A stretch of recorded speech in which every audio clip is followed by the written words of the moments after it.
আসসালামু আলাইকুম রহমতুল্লাহ। সম্মানিত ভিউয়ার্স, আজকে আমরা আবারও নির্ধারিত সময়ে আপনাদের সামনে আসলাম। আশা রাখি মহান আল্লাহ রব্বুল আলামিনের দয়ায় আপনারা সবাই ভালো আছেন। আজকে আবারও আপনাদের সামনে রাসূল করিম সাল্লাল্লাহু আলাইহি ওয়াসাল্লামের শিক্ষাদান করা একটি হাদিস বা একটি দোয়া নিয়ে কথা বলবো।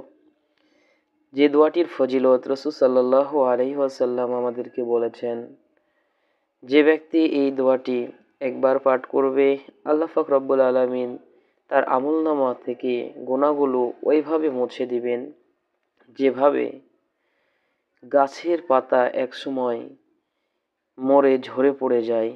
ঠিক এইভাবে যে ব্যক্তি এই দোয়ার উপর আমল করবে, সেই ব্যক্তির আমলনামা থেকে পাপগুলোকে এইভাবে ঝরে ফেলে দেওয়া হবে। সুবহানাল্লাহ।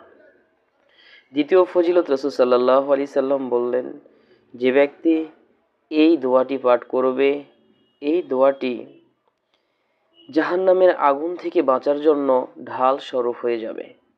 আমরা সবাই জানি, যখন একজন মানুষ যুদ্ধের ময়দানে যায়, তখন সে শত্রুপক্ষের হাত থেকে বাঁচার জন্য ঢাল ব্যবহার করে থাকে। আর ঢালটা একজন মানুষকে রক্ষা করার জন্য সেই সময় খুবই জরুরি। ঠিক আমি আপনি যখন আল্লাহর কাছে দাঁড়াবো, ফায়সালা হয়ে যাবে জাহান্নামে যাওয়ার জন্য, যখন ফুলসিরাতের উপর দিয়ে যাওয়ার জন্য রেডি হতে হবে, সেই সময় যদি আমাদের কোনো পদ্ধতি থাকে এবং আমল করার কারণে যদি আল্লাহ পাক রব্বুল আলামিন ঢালের মতন শক্তিশালী কোনো মজবুত জিনিস যদি আমাদেরকে দান করেন, কতই না ভালো হয়।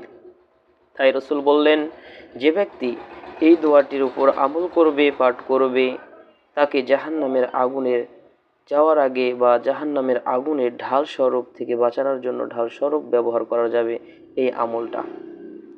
এরপরে বলছেন যে আল্লাহ পাক রব্বুল আলামিন কাল কিয়ামতের ময়দানে আমাদের যখন হিসাব নিকাশ নেবেন, সেই সময়ের কথা বলছেন, যে ব্যক্তি এই দোয়াটি বারবার পাঠ করবে, সেই ব্যক্তি কিয়ামতের দিন এই বাক্যগুলো তার সামনে, পিছনে, ডানে, বামে সব দিক দিয়ে তাকে প্রোটেকশন দিবে। সুবহানাল্লাহি ওয়া বিহামদিহি।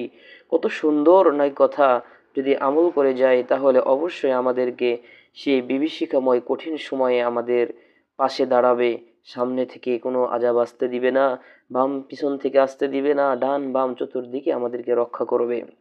এরপরে রাসূল বলছেন, যে ব্যক্তি এই দোয়ার উপর আমল করবে, তার জন্য নাজাতকারী হবে অবশিষ্ট আমলই।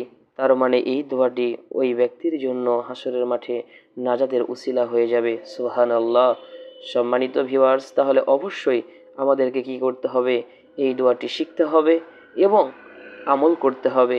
তার আগে আমি আপনাদের কাছে একটি অনুরোধ করব, যদি আমার কথাগুলো ভালো লেগে থাকে, উপকারী মনে হয়, দুনিয়ায় এবং আখিরাতে কল্যাণকর হবে মনে হয়, তাহলে অবশ্যই আপনারা আমার এই চ্যানেলটি সাবস্ক্রাইব করবেন এবং পাশে থাকা বেল আইকনটি বাজিয়ে দিবেন।